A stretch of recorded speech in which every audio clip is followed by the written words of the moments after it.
All right, guys, my first day making on my YouTube channel. So here we go.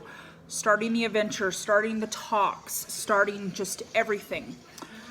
So first I'm gonna start off, I am starting back on keto. I did really well the first time I did keto, and then you get sidetracked and it's like, okay, I'll start back on Monday. And then I'll start back. And then before you know it, it's been 85 years later and you still haven't started back. So here we go. So today I was on the phone all morning with doctors and stuff, so I didn't eat breakfast. So right now I'm eating for the first time. I'm having an open face sandwich, and it's got cream cheese, everything but the bagel, pickles, salami, and sun-dried tomato turkey.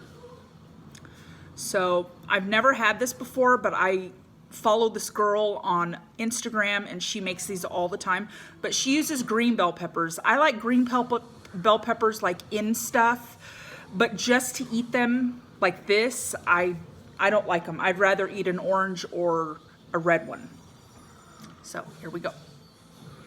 Orange or yellow, not red. I don't like the red ones.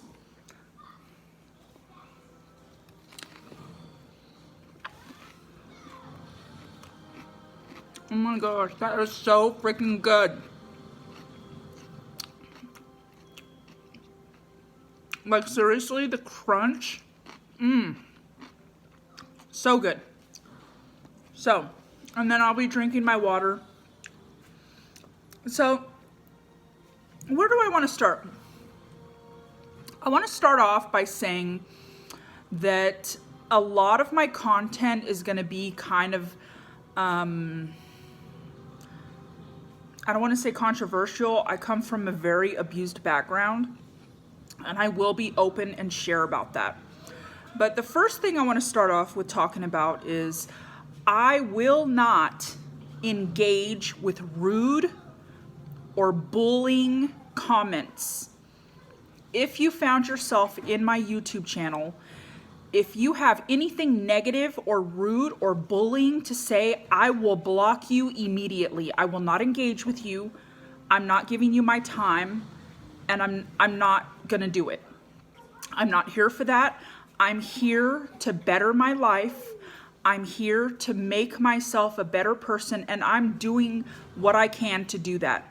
And if you're gonna try to tear me down in my journey, you can just kick rocks. I don't have time for it. So with that said, welcome. Thank you I hope you hit that subscribe button and hit the bell for notifications. I would love for you to follow me so that and feel free to ask questions. If you have questions about something that I'm talking about, please ask, and I'm most likely more than happy to answer it. I don't have the answers to everything. I do have the answers to what has happened in my own life and the journey that I'm walking on. So let's walk this journey together, and maybe I can get... So you hate it? I love it. I love it, but I don't. I forgot a napkin. Maybe I can get a ton of cheerleaders in my corner. I would love that. So, we're gonna start off light today. Thank you, baby. Welcome. We're gonna start off light today. I was born in New Mexico.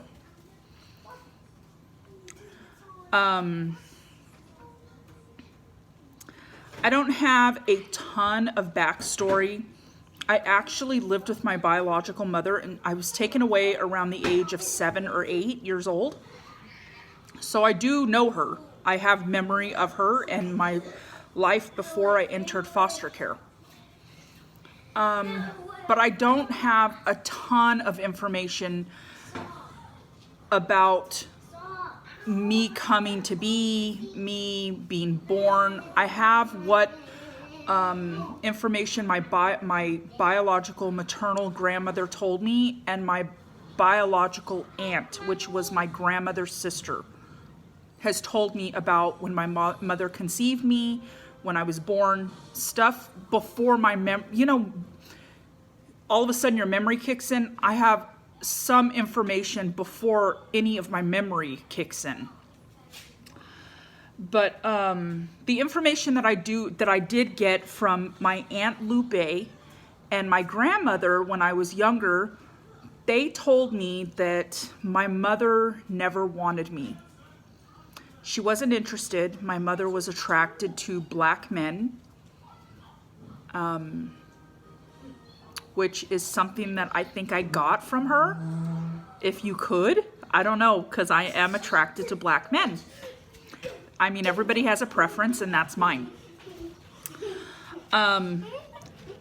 But she didn't want me. Sometimes I feel like she was almost low-key racist, because she was also, I remember very distinctively, she was also ashamed of her own race. I wasn't allowed to speak Spanish around her at all. I remember I said something in Spanish one time and she slapped me. I never did it again. But that was another thing. She didn't want to raise a biracial child. So my mother was also very promiscuous. So she didn't know who my father was. So when my biological mother, her name is Mary. I will now be referring to her as Mary.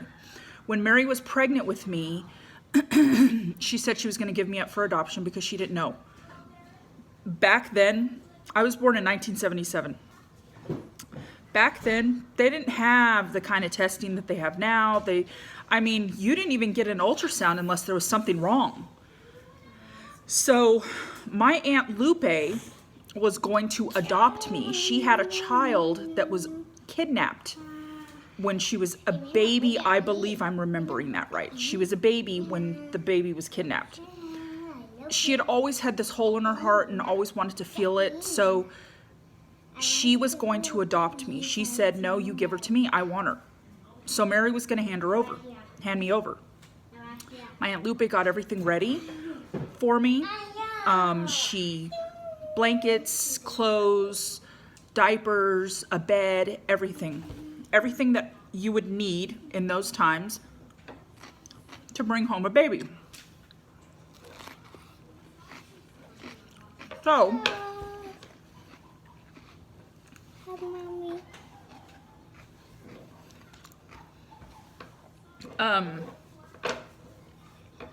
comes the day I was born.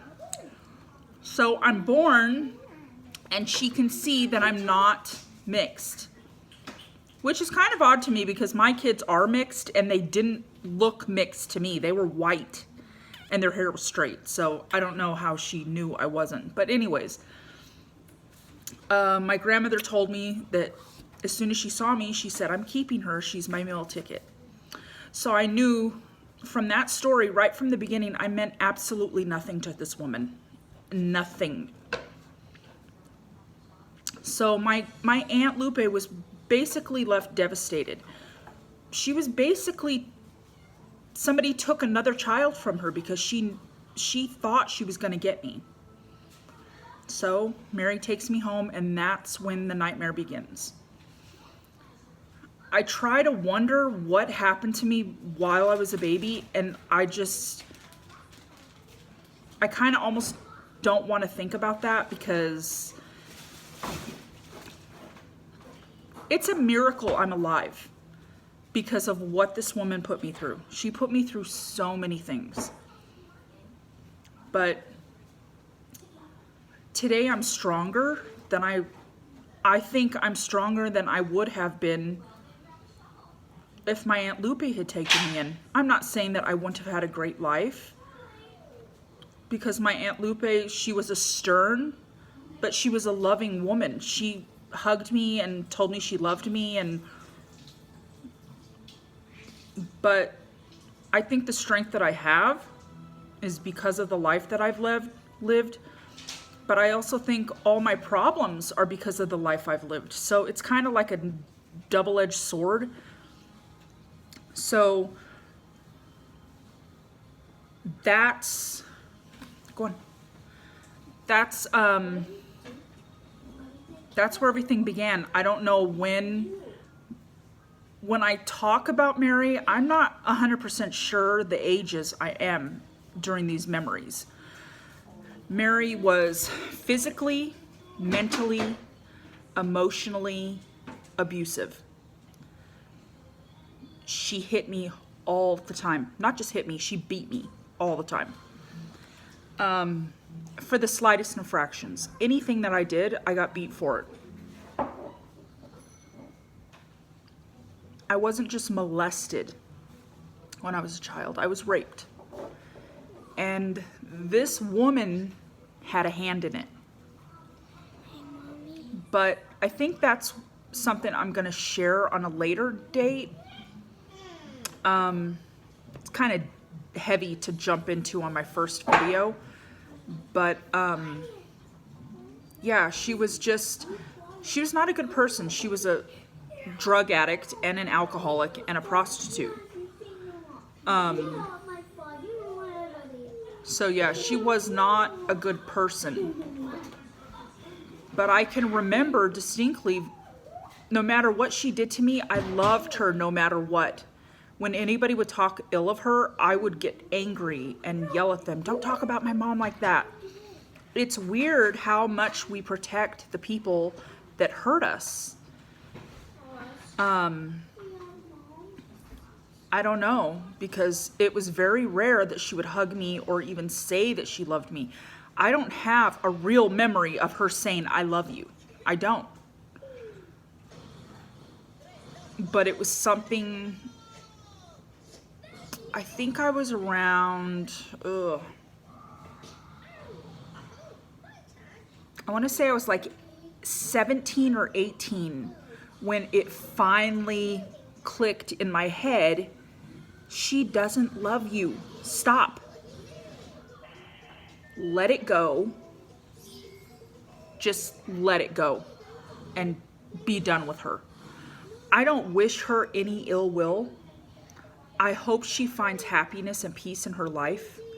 I've forgiven her for what she's done to me, and I didn't forgive her for her because my forgiveness had nothing to do with her. My forgiveness was for my own mental health. I was holding on to some really bad hate for her that I just did not want to let go, because to me, my hate was justified, and it was.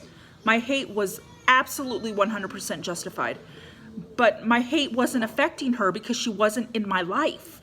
My hate was affecting everybody around me. I was so nasty to my dad and my mom and just everybody that was around me. I was just a nasty person to be around. I'm not saying that I didn't ever have fun. I'm just saying that, if I got an attitude about something, it happened quick and I could get very mean.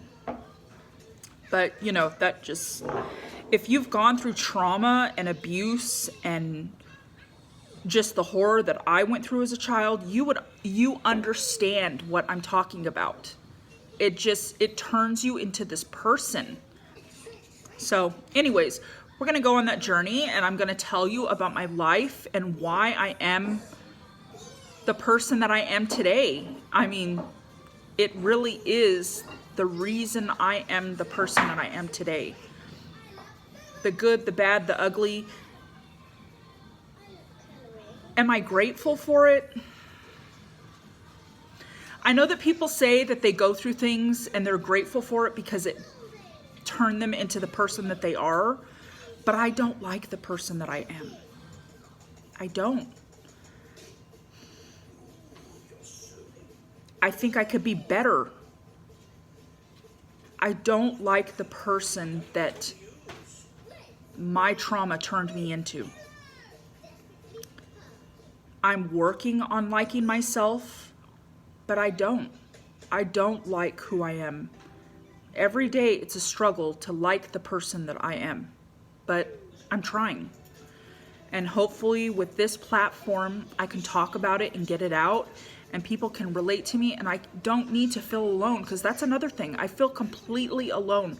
sometimes when people talk about the things that they gone through in their childhood, and I'm thinking, what? That's it?